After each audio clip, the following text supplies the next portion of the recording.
2 महीने हो गए हैं, पूरे देश में आंदोलन चल रहा है। किसी को नजर ही नहीं आता हमारे नेताओं को, बाकी सबको दिख रहा है, नेताओं को नहीं दिख रहा। कैसे दिखेगा, क्या करेंगे?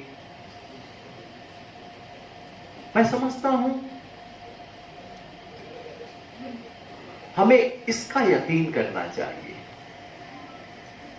कि इस देश की आत्मा किसी एक शाह और शहंशाह के कहने से मरेगी नहीं। बहुत लोग आए चले गए, अपने आप को पता नहीं क्या क्या समझते थे, वो सब लोग चले गए, ये देश जिंदा रहा और वो रहेगा।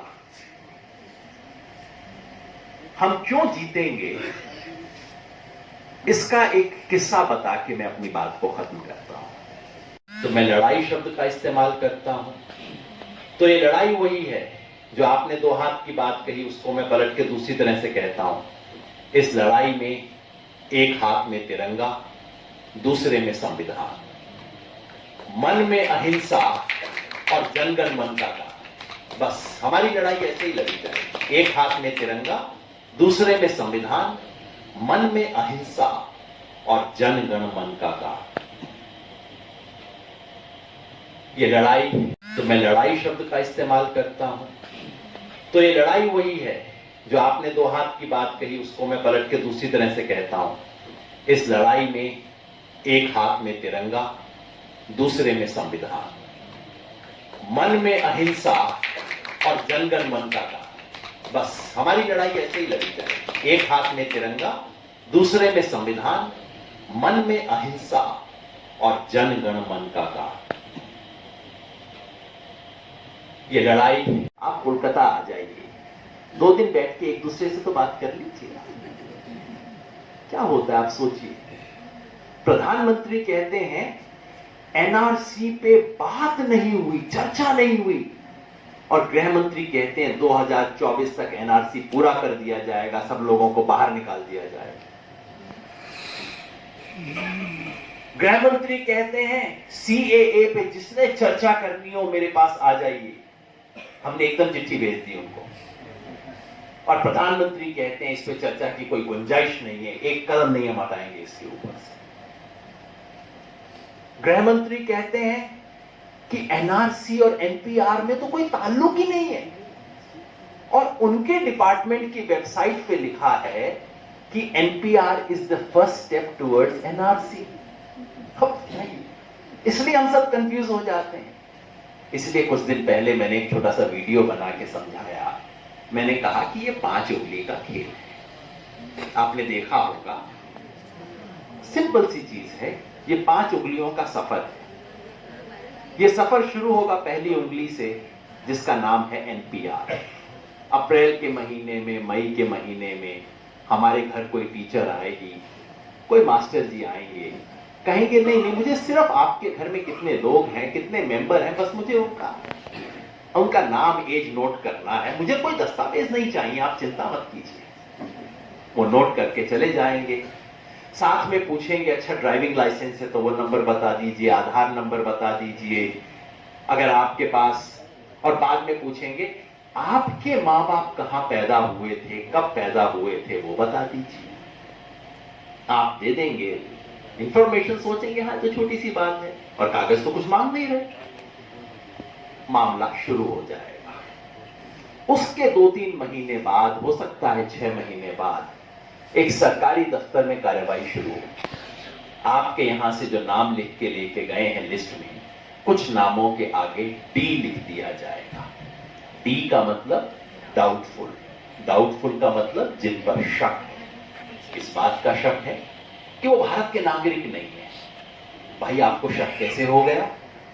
शक इस वजह से हो सकता है कि हम में से किसी ने कहा हो कि नहीं मुझे तो ध्यान नहीं मेरे पिताजी कब पैदा हुए थे, कहां पैदा हुए थे। सच बात ये, मैं आपको नहीं बता सकता मेरी माँ कहां पैदा हुई थी। मैं तो काफी पढ़े लिखे घर से आया हूं भाई। मेरी माँ स्कूल टीचर रही है, मेरे पिताजी प्रोफेसर हैं। मुझे वाकई नहीं पता कि मेरी माँ इलाहाबाद में पैदा हुई या गुड़गांव में पैदा हुई। कोई कहेगा कि देखो कितनी बदमाशी है, भाई सच्ची बात है कि नहीं पता। इसलिए डी लग सकता है। डी इसलिए लग सकता है कि किसी को कि आपने अपना बताते हुए कहा हो कि हाँ पिताजी मेमन सिंह में पैदा हुए थे। शक इसलिए हो सकता है कि आपके पड़ोसी ने शिकायत कर दी हो, पड़ोसी ने नहीं किसी दूर वाले ने शिकायत कर दी हो। शक इसलिए हो सकता है कि हमारे प्रधानमंत्री की तरह कुछ अफसर भी हो जो कपड़ों से लोगों को पहचान लेते हैं। किसी भी वजह से शक हो सकता है। तो शक हो गया और डी लिख दिया गया। उसके बाद तीसरी उंगली का खेल शुरू होता है। ये एनआरसी की उंगली है। इसमें जिनके नाम के आगे डी लिखा जाएगा उनसे उनके घर चिट्ठी आएगी, नोटिस आएगा, अब आप साबित करो कि आप भारत के नागरिक हो या नहीं हो। हम सोचेंगे चलो ये तो हम साबित कर देंगे, आधार कार्ड पड़ा है हमारे पास, voter identity card election commission का भी है, राशन कार्ड भी है। सरकार ने आज तक नहीं बताया है कि किस किस डॉक्यूमेंट को मानेगी। असम में आज तक हुआ है और असम में ये तीनों डॉक्यूमेंट खारिज कर दिए गए। असम में ना आधार कार्ड माना गया, ना वोटर आइडेंटिटी कार्ड माना गया, ना राशन कार्ड माना गया। कहा कि तुम अपनी पैदाइश का प्रूफ लेके आओ। इस देश के 80% लोग कहां से लाएंगे? गरीब लोग कहां से लाएंगे? ये हिंदू मुसलमान का सवाल नहीं है, हर गरीब का सवाल है, दलित आदिवासी का सवाल है, जो घुमंतू समाज है उसका सवाल है। ये पूरे देश का गरीब इसमें फंस जाएगा। ये तीसरी उंगली, जो उसमें फंस गए उनके लिए चौथा और आखिरी मौका।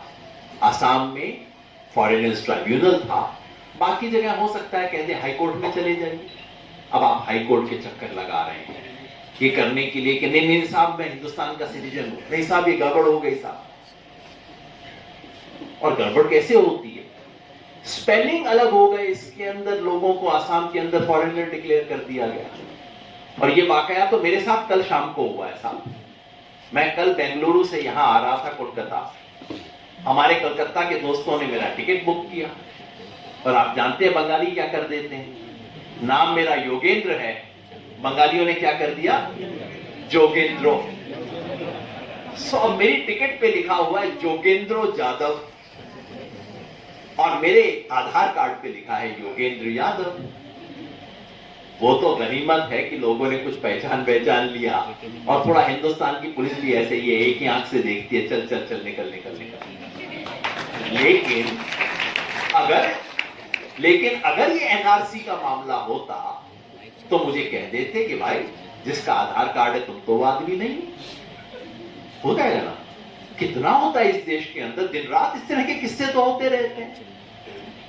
तो कोर्ट हाई कोर्ट के चक्कर लग रहे हैं कि साहब मैं हिंदुस्तान का नागरिक हूं, और जो वहां साबित नहीं कर पाए उसका सफर आखिरी उंगली तक पहुंचता है। यह है डिटेंशन सेंटर, जो सिर्फ आसाम में बन चुका है, 10 और राज्यों में बन रहा है। बेंगलोर में शुरू हो चुका है, 2 जगह पे हो चुके हैं शुरू, यानी कि जेल। अब सवाल यह है, मैं नहीं कह रहा कि हर कोई शख्स के साथ ये हो जाएगा। मैं अपने बाप का सर कलम होते हुए देखा था एक मुस्लिम मॉब के द्वारा। उसने कहा कि मैं अपने अंदर इस नफरत को खत्म करना चाहता हूं, मैं अपने बच्चों को मुस्लिम नाम देना चाहता हूं। बेटी हुई 1957 में, बेटी का नाम रखा गया नज़मा। तो देवेंद्र सिंह जी की पत्नी कमला ने कहा कि ये लड़की का नाम मत रखो, शादी नहीं होगी लड़की की, ऐसा करो जो कुछ करना है तुम लड़के के साथ कर लेना, जब लड़का होगा तब जो कुछ चाहो तुम नाम रख लेना उसका, लड़की की शादी नहीं होगी। तो नज़मा जो थी वो नीलम बन गई। 1963 में लड़का हुआ, उसका नाम सलीम रखा गया। ये कहानी मैं आपको इसलिए बता रहा हूं कि मास्टर राम सिंह मेरे दादाजी का नाम था, देवेंद्र सिंह मेरे पिताजी का नाम था, और वो सलीम मैं हूं।